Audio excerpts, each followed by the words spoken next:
Bismillah walhamdulillah wa salatu wa salam ala rasulillah wa ala alihi wa sahbihi wa man ittaba'a huda.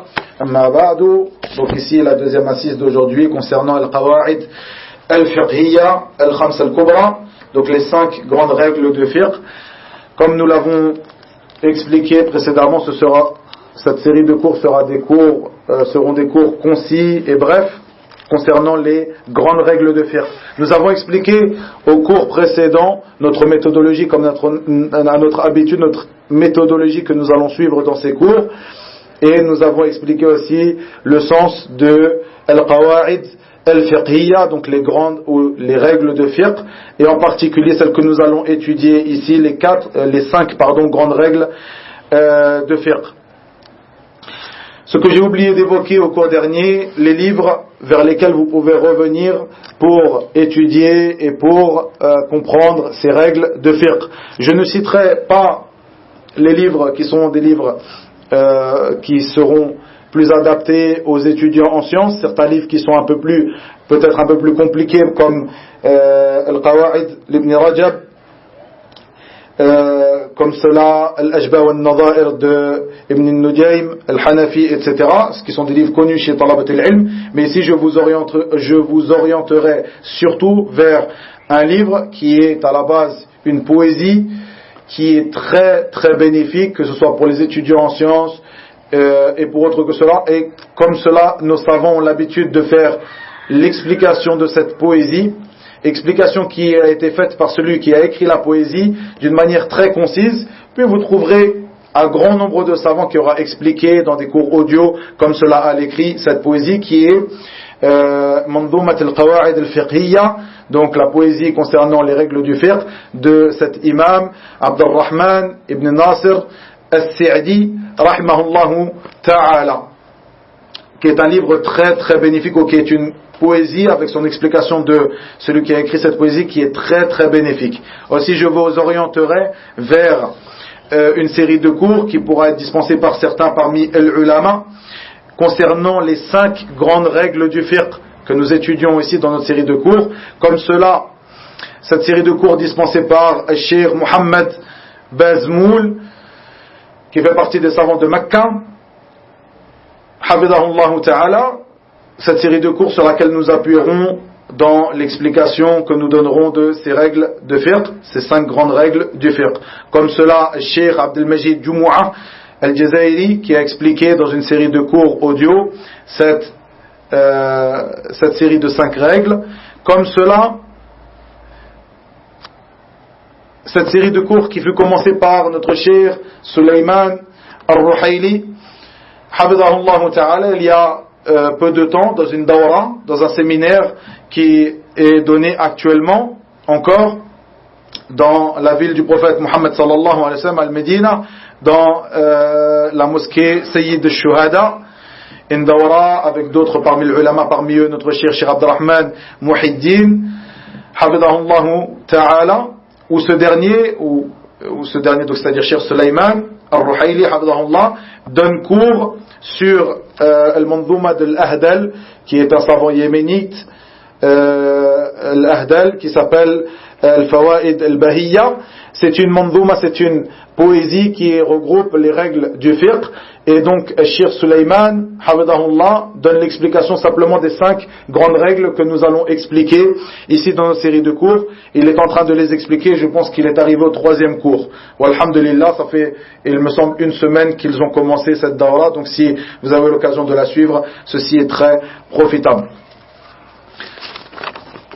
Nous avons rappelé au cours précédent ces 5 grandes règles, et nous avons expliqué le sens des règles du fiqh, des règles jurisprudentielles, et nous avons aussi expliqué leur importance et pourquoi nous avons choisi de donner ces cours-là, des cours qui seront, comme je l'ai dit, concis et résumés.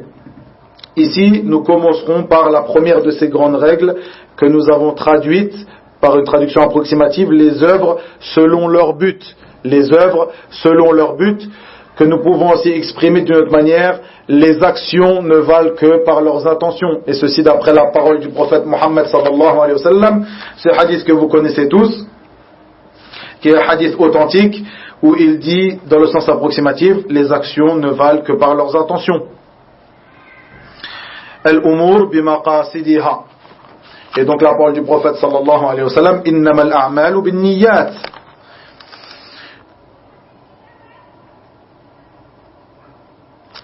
Ici, le sens de cette règle. Brièvement, nous expliquerons le sens de cette règle, c'est-à-dire al-umur bimaqasidiha, c'est-à-dire les œuvres selon leur but. Nous dirons encore une fois que nous pouvons exprimer cette règle par la parole du prophète sallallahu alayhi wa sallam directement, car comme nous l'avons expliqué dans le cours précédent, le fait que ces règles de fiqh, pour beaucoup d'entre elles, sont prises directement de certains versets ou de certains ahadiths, et plutôt elles sont exprimées d'une autre manière, mais parfois l'ulama les explique de cette manière qui est connue dans le milieu de al-fuqaha, des savants de la jurisprudence, et parfois ils l'expriment directement par le verset ou par ce hadith d'où ils ont pris cette règle. Donc parfois ils diront al-umur bimaqasidiha ou ils diront innamal a'malu binniyat. Avant d'expliquer cette règle, nous dirons que cette règle, comme l'a dit nombre de savants, est une règle qui peut être utilisée dans de nombreuses portes, de très nombreuses portes de la jurisprudence. Et certains ont dit que ce hadith, innamal a'malu binniyat, les actions ne valent que par leurs intentions, et donc cette règle pourra être utilisée dans l'ensemble des portes, l'ensemble des chapitres du fiqh, de la jurisprudence, du droit donc musulman. Nous dirons dans l'explication de cette règle, al-umur bimaqasidiha, les œuvres selon leur but, que le sens de cette règle est que toute parole ou tout acte qui sera prononcé ou pratiqué par quelqu'un sera jugé selon l'intention et le but visé par cette personne. Si tu dis donc une parole ou si tu œuvres une œuvre, nous jugerons ou nous te jugerons selon ton intention.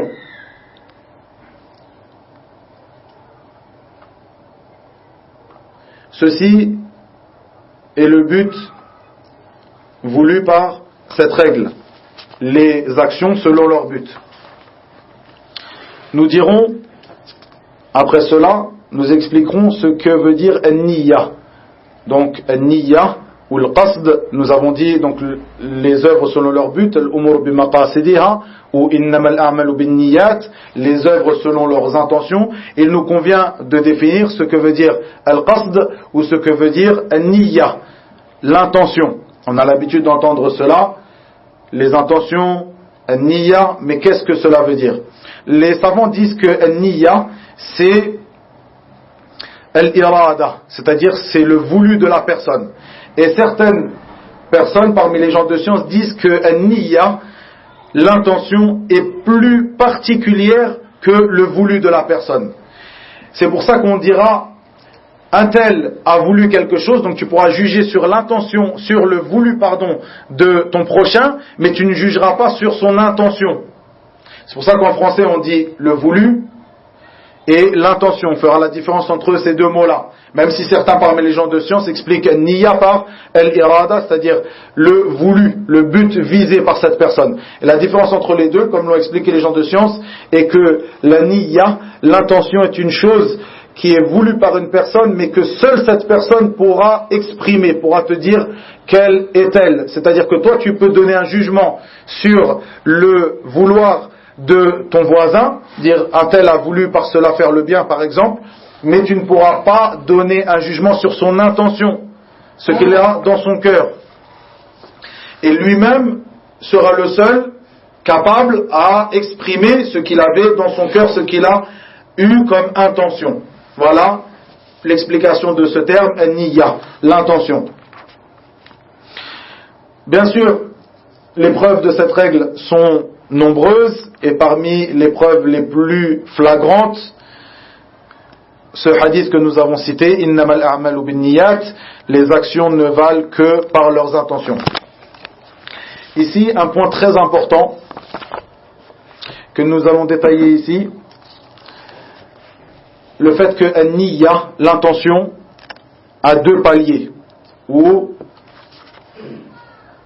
à deux degrés, ou certains parmi les savants diront que dans le langage des savants peut être exprimé de deux manières. La première de ces manières, ou le premier de ces paliers, ou le premier de ces degrés, est l'intention qui permettra de différencier une adoration d'une autre. L'intention permettant de différencier une adoration d'une autre. C'est-à-dire que certaines adorations seront des adorations qui seront obligatoires, d'autres qui ne le seront pas, ce seront des adorations qui seront recommandées, etc. Et il est impératif pour les différencier d'avoir une niyya, une intention. Un exemple, lorsque tu pries, tu rentres à la mosquée, tu viens, tu pries 2 rak'a. Une personne qui te voit pourra se demander, est-ce qu'il prie Tahiyat al-Masjid, la prière de salutation de la mosquée, comme il est traduit communément, ou est-ce que cette personne prie ad-duha, s'il rentre avant l'heure de dhuhr, ou alors est-ce que cette personne prie salat al-istikhara, la prière de consultation, ou est-ce que cette personne prie, et ainsi de suite. Donc la personne qui te voit ne saura pas quelle est cette prière que tu pries, car des prières il y en a nombre. Comme cela, il ne sait pas si cette prière, peut-être toi tu es voyageur, et ces 2 rak'at que tu pries, ce sont 2 rak'at pour la prière de dhuhr. Comme tu es voyageur, tu raccourcis la prière de dhuhr et tu la pries en 2 rak'at. Donc la personne qui te regarde, lui, ne sait pas quelle est cette prière que tu pries. Toi, afin de différencier cette prière, dans ton cœur, il te convient d'avoir une niyya, une intention. Et cette niyya sera différente si tu pries la prière de dhuhr ou si tu pries une prière surérogatoire, etc. Donc, l'un des paliers de cette niyya, de cette intention, ou l'un des degrés de cette niyya, ou comme le disent certains parmi les ulama, est la différence ou la manière que tu as de différencier une adoration d'une autre. La deuxième de ces degrés, ou le deuxième de ces paliers concernant an-niyya est celle que tu utiliseras pour différencier une adoration d'une habitude. Une adoration d'une habitude. Par exemple, une personne qui délaissera le fait de boire et de manger par habitude, ou pour faire un régime, ou pour raison médicale. Et une personne, donc elle le délaissera peut-être de l'heure environ de l'Fajr jusqu'à l'heure de l'Maghrib, par exemple. Et une autre personne qui lui délaissera le fait de boire et de manger pour adorer Allah tabaraka wa ta'ala, faire ce qu'on appelle as-siyam, le jeûne. Lorsque toi tu vois cette personne, tu ne sais pas s'il a délaissé le fait de boire et de manger pour ceci ou pour cela. Et ce qui différencie cette habitude de cette adoration sera son intention an-niyya. Et ici, nous utilisons cette règle en disant innamal a'malu binniyat, les actions ne valent que par leurs intentions, ou l'umur bimaqasidiha. Est-ce que cette personne qui a délaissé le fait de boire et de manger pour faire un régime, est-ce que cette personne sera rétribuée auprès d'Allah tabaraka wa ta'ala comme cette personne qui aura délaissé le fait de boire et de manger pour se rapprocher de lui en jeûnant un jeûne légiféré? Vous comprenez? Ces deux personnes-là ne seront pas rétribuées de la même manière. Cette personne aura fait une adoration, cette personne aura fait une habitude. Comme cela, la personne qui aura prié une prière obligatoire d'une prière surérogatoire, etc. Donc nous utiliserons, lorsqu'une personne te demande est-ce que cette personne a telle et telle parmi les rétributions auprès d'Allah, eh bien, les fuqaha disent al-umur bimaqasidiha. Nous regardons d'abord sur nous regarderons d'abord le but de cette personne. Pourquoi? Nous lui demanderons pourquoi as-tu fait cela? Quel est le but? Quelle est ton intention concernant cela? Comme cela, une chose qui est évoquée par l'ulama, il y a beaucoup de, comme je l'ai dit, il y a beaucoup de sous-règles qui rentrent ou qui viennent se greffer à chacune des grandes règles. C'est pour ça qu'on les appelle les 5 grandes règles jurisprudentielles, et je ne vais pas toutes les citer car il y en a beaucoup.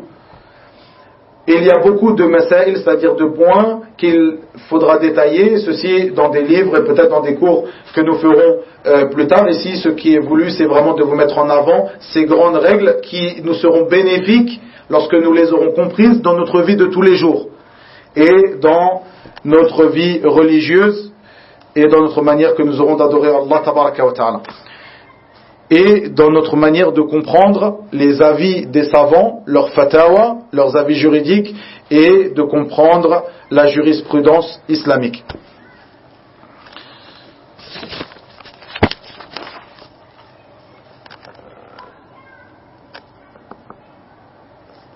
Ici, une chose que les savants ont l'habitude d'évoquer, ceci est un point particulier concernant le fait de savoir est-ce que certaines adorations n'ont pas besoin de niyya, n'ont pas besoin d'intention. Je ne vais pas rentrer dans ce sujet, mais dans ce sujet, je vais juste rappeler certains points qui nous intéresseront ici. Les savants ont parlé de cela. Est-ce qu'il y a certaines adorations qui ne demandent pas d'intention? Ils ont divisé le fait qu'il y a les œuvres des serviteurs seront divisées en œuvres demandées et œuvres qui ne sont pas demandées, c'est-à-dire qui sont licites. Une œuvre licite comme cela. Et les œuvres demandées sont des œuvres demandées soit ordonnées par Allah Azza wa Jal de faire, soit ordonnées par Allah Azza wa Jal de délaisser. Il y a donc l'ordre de faire une chose, d'œuvrer, et l'ordre de délaisser une chose. Ceci, nous aurons peut-être l'occasion de le définir plus tard, mais ici juste un point. Certaines œuvres qui sont licites, qui ne sont pas des adorations, c'est quelque chose de licite, comme le fait de manger et de boire. Est-ce que cette œuvre-là est une chose qu'Allah Azza wa Jal te rétribuera pour l'avoir accomplie? Les savants parlent ici de l'intention. Si l'intention que tu as mise dans cette œuvre, qui est une œuvre licite, donc de par sa définition, si elle est licite, il n'y a pas de récompense pour toi si tu l'as fait, et il n'y a pas de châtiment pour toi si tu la délaisses. C'est ce qu'on appelle le mubah, le licite en islam. Si cette œuvre-là, tu as mis une intention particulière, eh bien cette intention te sera rétribuée auprès d'Allah tabaraka wa ta'ala. Si tu as mis comme intention, lorsque tu bois et tu manges, de t'aider de cette nourriture et de cette boisson, que ce soit une aide pour toi dans l'adoration à Allah tabaraka wa ta'ala, eh bien tu seras rétribué pour cette intention que tu auras mise. Si tu as mis comme intention dans cette boisson et dans cette nourriture, de la prendre comme aide dans la désobéissance d'Allah Azza wa Jal, tu seras châtié pour cette intention que tu auras mise. Alors que, à la base, la nourriture et la boisson est une chose de licite. Un dernier point qui est assez important ici, que je citerai, concernant est-ce qu'il est autorisé d'inverser ou de changer son intention pendant l'adoration? Est-ce qu'il est autorisé de changer d'intention pendant l'adoration? Pour résumer, ici Cheikh Ibn Uthaymin rahimahullah fut questionné. Une personne qui est rentrée avec l'imam, donc dans la prière, avec comme niyya, avec comme intention de prier al-witr. Puis il s'est rappelé dans sa prière, il est donc derrière l'imam en train de prier, il s'est rappelé qu'il n'a pas prié la prière de l'Isha. Il changea donc son intention, et cette intention de witr est devenue une intention de la prière de l'Isha. Est-ce que ceci est valable? Est-ce que sa prière est valable? Et Cheikh Ibn Uthaymin a répondu, ceci n'est pas valable. Sa prière n'est pas valable. Puis il détailla, rahimahullah, en disant que parmi les règles, le fait que de changer son intention d'une chose précise vers une autre chose précise n'est pas valide. C'est-à-dire qu'il est rentré avec une intention précise, le fait de prier la prière, une prière précise, le witr, et il change son intention vers une autre prière précise, qui est la prière de l'Isha. Ceci est une règle qui rentre dans les règles, dans les nombreuses règles qui rentrent sous cette règle. Les actions ne valent que par leurs intentions. Donc le fait de savoir que le fait de se déplacer, de changer son intention d'une chose précise vers une autre chose précise n'est pas valable. Puis Cheikh de détailler après cela. Nous dirons, pour détailler la fatwa de Cheikh et la comprendre correctement, rapidement, nous dirons que si tu te déplaces ou tu changes ton intention d'une chose précise vers une autre chose précise, ceci n'est pas valable. Si tu changes ton intention d'une chose non conditionnée vers une chose précise, ceci n'est pas valable non plus. Un exemple, tu rentres dans ta prière avec l'intention de faire une prière comme ça surérogatoire, n'importe laquelle, sans avoir une intention précise, que ce soit Tahiyat al-Masjid, que ce soit al-Istikhara, que ce soit telle ou telle prière. L'intention de prier 2 rak'at comme cela. Puis tu te rappelles que l'heure de l'Asr est rentrée. Donc tu te dis, cette prière, ce sera ma prière de l'Asr. Après être rentré dans ton adoration, ceci n'est pas valable. Le fait de passer d'une adoration non conditionnée, non précise, vers une adoration précise, ceci ne sera pas valable non plus. Puis, il y a le fait de changer son intention d'une chose précise vers une chose non précise, non conditionnée.